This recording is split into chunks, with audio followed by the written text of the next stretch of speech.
we have, beginning at verse 19, have you not heard of Alat and Alusa and Manat, the third, the other? These were three pagan goddesses. These were the daughters of Allah. So Muhammad delivers these verses, but instead of what you have in the Quran today, what Surah 53 originally said was this: have you not heard of Alat and Alusa and Manat, the third, the other? These are the exalted cranes whose intercession is to be hoped for. So now, you don't just pray to Allah, you can pray to Alat, Alusa, and Manat, who will then go to Allah to intercede for you.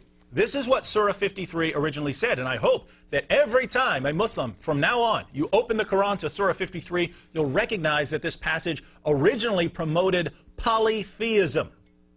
Polytheism. Your Quran originally promoted polytheism. So, according to your sources, Muhammad delivered these verses to his followers. His followers bowed down in honor of the revelation. Muhammad himself bowed down in honor of the revelation. And the pagans were so overjoyed that Muhammad was finally acknowledging their pagan deities, they bowed down too.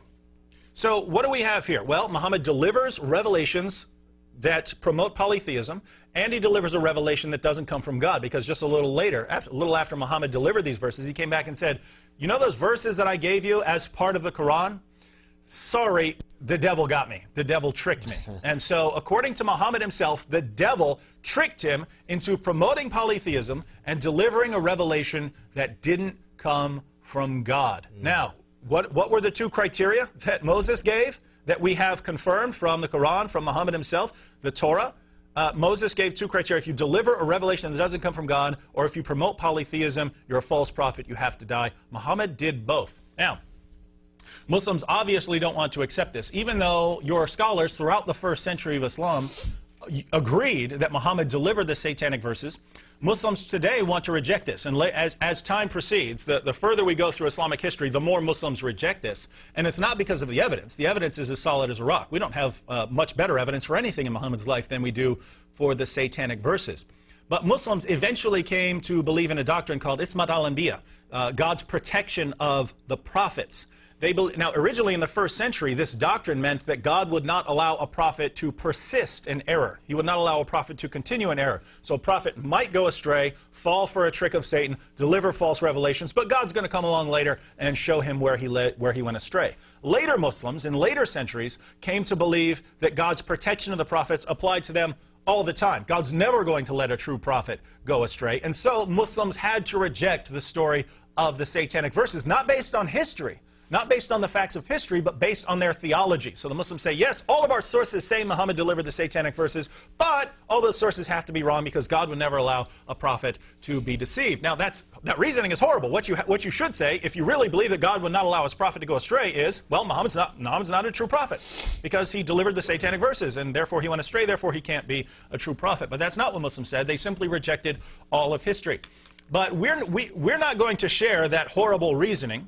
We're not going to say, well, Muhammad could never go astray. We're going to say, we have our two criteria from Moses himself. We have our two criteria of a false prophet. The question for us is, how do we know that Muhammad actually delivered these verses? How do we know that some of Muhammad's enemies didn't invent this story? Well, here we have the historical method.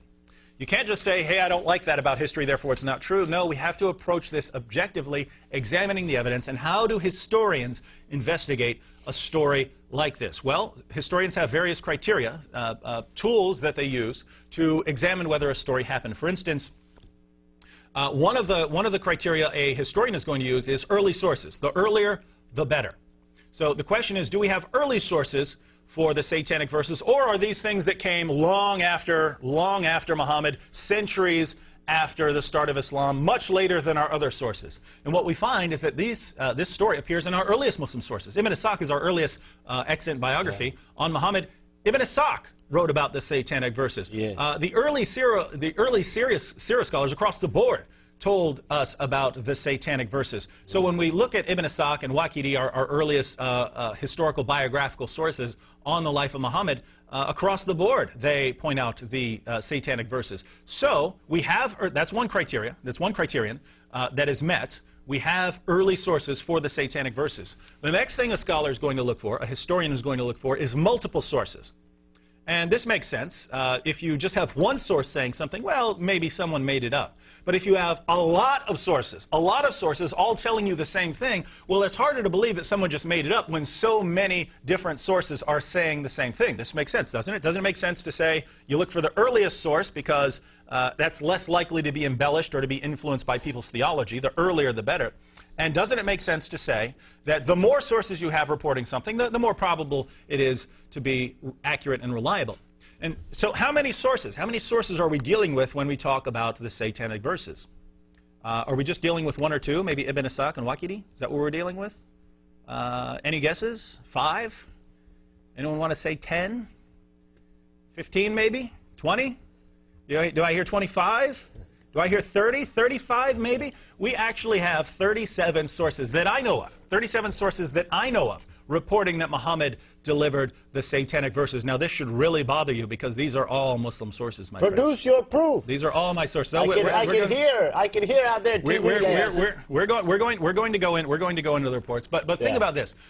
Right here. I have 37 Muslim sources reporting that Muhammad delivered the Satanic verses. Now, actually, there are variations. In fact, the later you go with the sources, the more they try to change it to say, no, it was actually Satan who disguised his voice as Muhammad's voice and said it when Muhammad didn't know what was going on. Muhammad didn't realize that Satan had spoken with his voice, and he tricked everyone and so on. So that's what the later said. But the earlier you go, you find these were words that Satan tricked Muhammad into speaking because Muhammad could not tell the difference between a revelation from God and a revelation from Satan. So what do we have so far?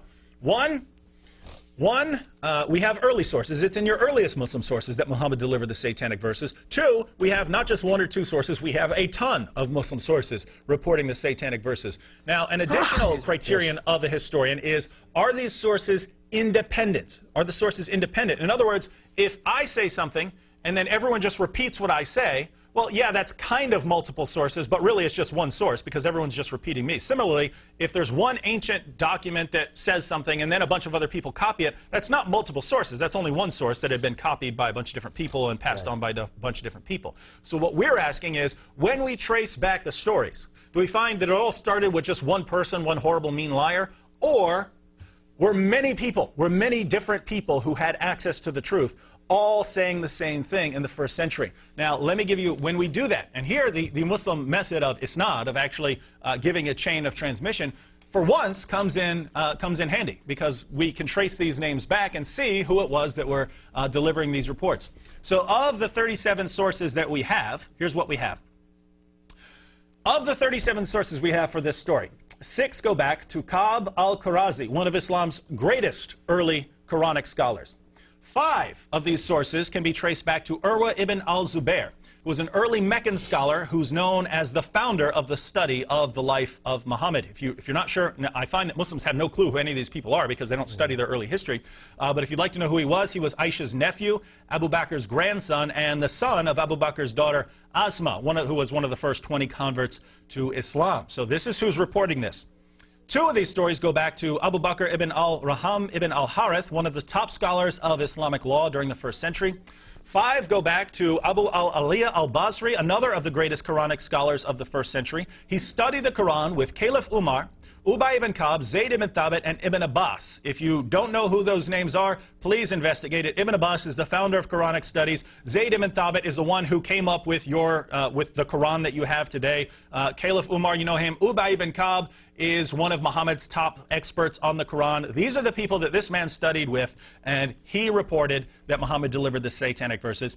2 of the sources go back to al-Sudi, another early scholar who studied with Ibn Abbas.